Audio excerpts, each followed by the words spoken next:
जहां पे हम आपको डिटेल में बताएंगे कि कंपनी क्या है, कंपनी बिजनेस क्या करती है, कंपनी में इन्वेस्टमेंट करने के क्या क्या प्रोज और क्या क्या कॉन्स हो सकते हैं। इसके अलावा बात करेंगे कंपनी के फाइनेंशियल्स के बारे में। चलिए कम टाइम लेते हुए जल्दी से स्टार्ट करते हैं आज का वीडियो। लेकिन वीडियो स्टार्ट करने से पहले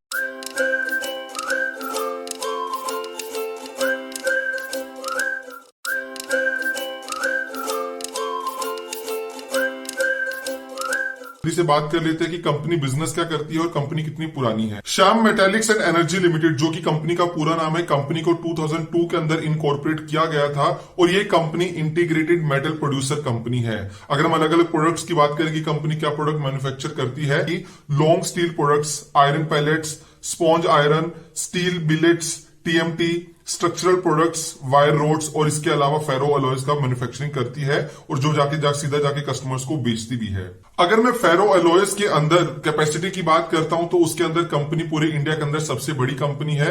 उसके अलावा अगर हम आयरन स्पॉन्ज की बात करें तो वहां पे ये 4th बिगेस्ट प्लेयर है पूरे इंडिया के अंदर। अगर हम करंटली श्याम मेटालिक्स के मैन्युफैक्चरिंग प्लांट्स की बात करें तो वो मेनली 3 जगह पे ऑपरेट करते हैं। सबसे पहले नंबर पे आता है समलपुर, जो कि ओडिशा के अंदर है।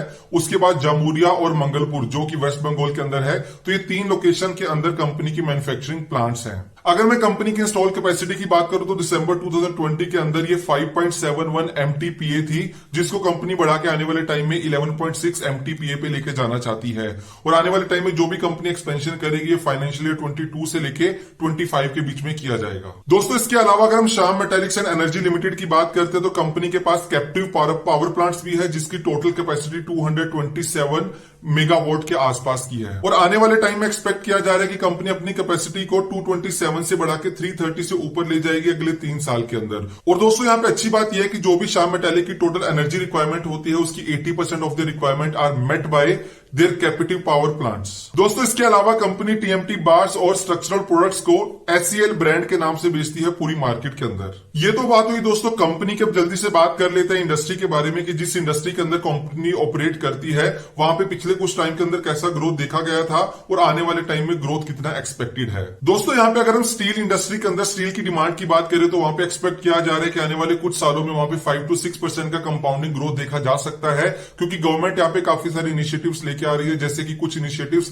इंफ्रास्ट्रक्चर के केस में देखे जाते हैं और कुछ इनिशिएटिव्स यहाँ पे अफोर्डेबल हाउसिंग के केस में देखे जाते हैं। तो आने वाले टाइम में एक्सपेक्ट किया जा रहा है कि जो स्टील इंडस्ट्री में स्टील की डिमांड होगी वो 5 to 6% का कंपाउंडिंग ग्रोथ दिखाएगी। इसके बाद दोस्तों, अगर मैं स्टील कंजम्पशन की बात करूं पर कैपिटा, तो इंडिया में वो नंबर भी काफी लो है। इंडिया का पर कैपिटल स्टील कंजम्पशन 74 kgs के आसपास का है। अगर हम इसको पूरे वर्ल्ड के साथ कंपेयर करते हैं तो ग्लोबली ये नंबर 229 के आसपास का है। यानी कि ग्लोबल के कंपैरिजन में इंडिया का स्टील कंजम्पशन काफी ज्यादा कम है। अगर आप डेवलपिंग कंट्री से कंपेयर करें जैसे कि चाइना के साथ, तो चाइना का स्टील कंजम्पशन 633 kgs के आसपास का है। तो यहाँ पे आने वाले टाइम में अच्छी ग्रोथ देखी जा सकती है, जैसे कि नंबर हमने बाकी कंट्रीज के साथ कंपेयर करके देखे। दोस्तों, ये तो बात हुई अभी तक क्वालिटेटिव एनालिसिस की। अब जल्दी से मूव करते हैं फाइनेंशियल नंबर्स के ऊपर और देखते हैं कि कंपनी ने पिछले कुछ सालों के अंदर कैसा परफॉर्म किया है। हम टोटल रेवेन्यू और प्रॉफिट को कंपेयर करने का ट्राई करेंगे फ्रॉम 31 मार्च 2018 टू 31 दिसंबर 2020। तो 31 मार्च 2018 के अंदर कंपनी का जो टोटल रेवेन्यू था वो 3920 करोड़ का था और कंपनी ने 528 करोड़ का प्रॉफिट अर्न किया था। वहीं पे 2019 के अंदर कंपनी का रेवेन्यू 4684 करोड़ पे बढ़ जाता है और कंपनी का प्रॉफिट 636 करोड़ पे बढ़ जाता है। 2020 कंपनी के लिए बहुत ज्यादा अच्छा नहीं रहा। कंपनी का रेवेन्यू थोड़ा सा कम होके 4395 करोड़ पे पहुंच जाता है और कंपनी का प्रॉफिट 340 करोड़ पे आ जाता है। वहीं पे दोस्तों, अगर मैं पिछले साल के 3 क्वार्टर तक की बात करूं, यानी कि 31 दिसंबर 2020 तक की, तो कंपनी ने अभी तक 3995 के आसपास का टोटल रेवेन्यू बनाया था और कंपनी का प्रॉफिट अभी तक 456 करोड़ का था। तो यानी कि उस क्वार्टर तक का ये रिजल्ट काफी अच्छा माना जा सकता है। दोस्तों, यहाँ पे अगर मैं आपको एक पॉजिटिव चीज के बारे में बताऊं तो कंपनी का पिछले कुछ सालों के अंदर जो रिटर्न ऑन इक्विटी है वो 16% के आसपास का है, जो कि काफी अच्छा नंबर माना जा सकता है। वहीं पे जिस इंडस्ट्री के अंदर कंपनी ऑपरेट करती है वहां पे एवरेज पीई रेशो 17 के आसपास का है। दोस्तों, कंपनी का प्राइस टू बुक वैल्यू 2.15 के आसपास का है और डेट इक्विटी रेशो की बात करूं तो वो 0.25 का है। तो यहाँ पे डेट इक्विटी रेशो बहुत ज्यादा इंपॉर्टेंट इसलिए हो जाती है क्योंकि जिस इंडस्ट्री के अंदर ये कंपनी ऑपरेट करती है वहां पे नॉर्मली डेट काफी ज्यादा होता है।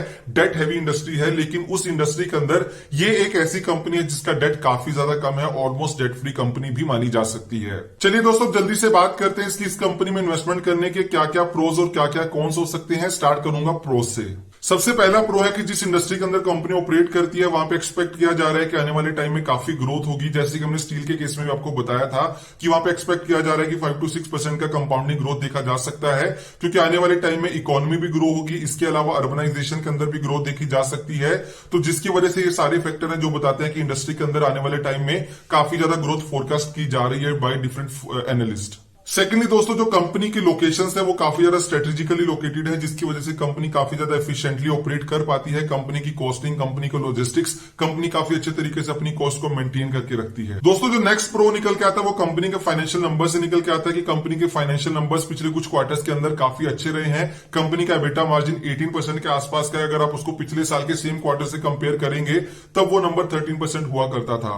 तो यानी कि कंपनी ने ग्रो भी किया है, कंपनी ने अपने रेवेन्यूज को एक्सपेंड भी किया है, इसके अलावा कंपनी ने अपनी ऑपरेशनल एफिशिएंसी को भी इंप्रूव किया है। इसके बाद अगर मैं कैपेसिटी यूटिलाइजेशन की बात करता हूं कि यानी कि कंपनी की इंस्टॉल्ड कैपेसिटी कितनी है और इसमें से कंपनी कितना यूज कर रही है, तो वो 70% के आसपास की है। तो यानी कि एग्जिस्टिंग सेटअप के अंदर भी कंपनी के काफी ज्यादा ग्रोथ देखने को मिल सकती है आने वाले टाइम के अंदर। चलिए अब जल्दी से बात करते हैं कि इन्वेस्टमेंट करने के क्या क्या कॉन्स हो सकते हैं। सबसे पहला दोस्तों कौन हो सकता है कि कंपनी एक हैवी इंडस्ट्री के अंदर ऑपरेट करती है और कंपनी का बहुत ज्यादा डिपेंडेंसी मिनरल्स के ऊपर है, कंपनी का बहुत ज्यादा डिपेंडेंसी रॉ मटेरियल्स के ऊपर है। और आने वाले टाइम में अगर वहां पे कोई भी वॉलिटिलिटी आती है तो कंपनी के पूरे बिजनेस के अंदर वॉलिटिलिटी आ सकती है।